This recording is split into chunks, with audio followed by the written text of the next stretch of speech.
You're on. All right, so the question is how to hire someone. I'm Geoff Smart, author of Who, and here's how to hire someone. So there are 4 steps that you absolutely positively have to follow if you want to hire correctly. Step 1 is called the scorecard.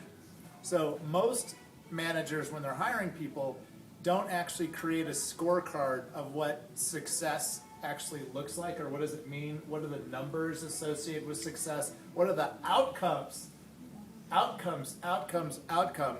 that will define success in this role. Like basically, if a person does what, you're going to be happy. So try to figure out what the key outcomes are. Secondly, which is what we were just discussing, is how to source candidates. So the second step is called source. So we did a study of 100 of the most successful business people you could imagine. We got, I think I got 23 billionaire entrepreneurs interviewed. Those are all original interviews. We asked these 100, titans of industry, how did you find your best people, throughout building your business?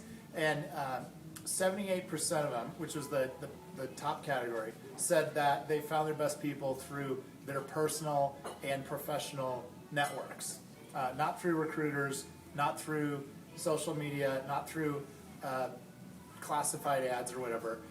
And so on that one, if we want to double click down on that. There are 2 more nuggets under how to source people. So number 1 is basically come up with a list of 10 referral sources, people who you could call and say like, hey, look, I'm trying to hire a CFO. Who are the very best people you think who kind of fit this profile? So like actually your network will get you better candidates than other means. The other thing is, do any of you guys have employee referral programs in your companies? How much do you guys pay people to source people for you? It's varied. Through this economy of the last 8 years, it's varied. Average all salary. over It's the not a place. lot. Give me a number. I want money. How much? 500. 500. Anything else? Anyone else? So, yeah, a lot of these titans of industry and our clients pay a lot actually for more senior level roles. It's like in the thousands. For more junior level roles, kind of 500 to $2,000 kind of thing. But like actually the return on your investment in those employee referral programs is extraordinarily high. So if you don't have an employee referral program, you can't be too small a firm. Like if you have 1 person and you're trying to hire your second person, put a bounty on the referral. So that's that's money well spent. Okay, so far we have the scorecard, that tells you what you're looking for. We have the source, so that you're generating a flow of candidates. The third step is called select. And this is too complicated for me to summarize in 10 seconds or less, but in our Who book, we give you the interview scripts for like the 4 main kinds of interviews you'd ever need for the first time you meet someone to right when you're actually closing them. Fourth and final step is called sell. So it's scorecard, source, select, and then sell. Sell is when you actually seal the deal.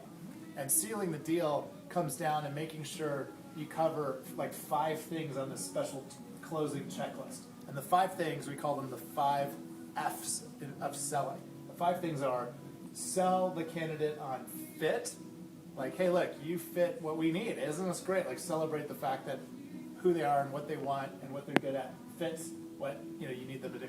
The second one is fortune. So be really specific about how much money they're likely to make, and don't be vague. Be as specific as possible, especially for entrepreneurial companies. The third thing, family, is like just make sure whatever people in their relationship circle are supportive of their joining your company, because you can get burned on a spouse or someone who just says like, no, I'm not comfortable with you going and joining this company. The fourth of the 5 F's of selling is freedom. And a lot of like Gen X, Gen Y employees or managers you hire these days, like they want the freedom to be able to do their job and be creative. They don't want to be overmanaged or micromanaged. So you sell that. And then the final one is just fun. So when selling fun, don't just talk about holiday parties or playing pool and having beers on Friday or whatever, but like the actual work itself. Figure out the content of the work that really is fun and sell that. And if you do those 4 things, scorecard, source, sell, and select, you can have a 90% success rate in hiring, which is really, really, really valuable, versus the industry average is about 50%. And if you do all that well, you build a great team, you end up making more money, having more impact. You end up having more time because you have great people you can count on, and enjoying your career more. The end. Thanks.